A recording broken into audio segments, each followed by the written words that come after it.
آج جو احتجاج ہوا ہے وہ میرے لیے بہت ہی حیران کن تھا. یہ تو اندازہ تھا مجھے کہ جہاں جہاں پر لوگوں کے جن حلقوں میں رزلٹ چینج ہوئے ہیں وہاں پر لوگوں میں غصہ موجود ہے, لوگ باہر نکل سکتے ہیں, لیکن مجموعی طور پر خواتین اور بچے, فیملیز باہر نکلیں گی اور اس طرح نکلیں گی جیسے پہلے پی ٹی اے کی حکومت جانے کے بعد ابتدا میں نکلا کرتے تھے. F9 پارک پہ لوگ جمع ہوتے تھے, یہاں راول پنڈی میں کمیٹی چوک میں جمع ہوتے تھے, لاہور میں لوگ جمع ہوتے تھے, کراچی میں جو ہے وہ مختلف مقامات پر لوگ جمع ہوتے تھے. اس طرح سے آج لوگ فیملیز کے ساتھ باہر نکلے جو میرے لیے بہت ہی حیران کن تھا. دیکھیے اب جیسے فرض کریں کہ یہ ویڈیو آپ دیکھ رہے ہیں, اس ویڈیو میں جو ہے وہ کچھ فیملیز جو ہیں اپنی بچوں کو لے کر باہر نکلی ہوئی ہیں اور لوگ احتجاج کرنے کے لیے آئے ہیں.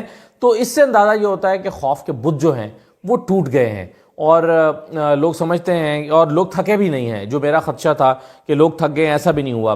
یہ ویژول جو آپ دیکھ رہے ہیں, یہ ویژول جو ہیں یہ خوشاب کے ہیں. یعنی صرف ایسا نہیں ہے کہ بڑے شہروں میں لوگ نکلے ہیں, بھکر میں نکلے ہیں, لیا میں نکلے ہیں, چھوٹے شہروں میں نکلے ہیں, بڑے شہروں میں نکلے ہیں.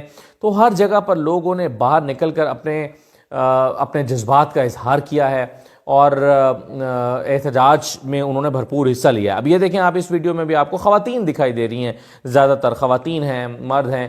تو لوگ فیملیز کو ساتھ لے کر نکلے ہیں احتجاج کرنے کے لیے. تو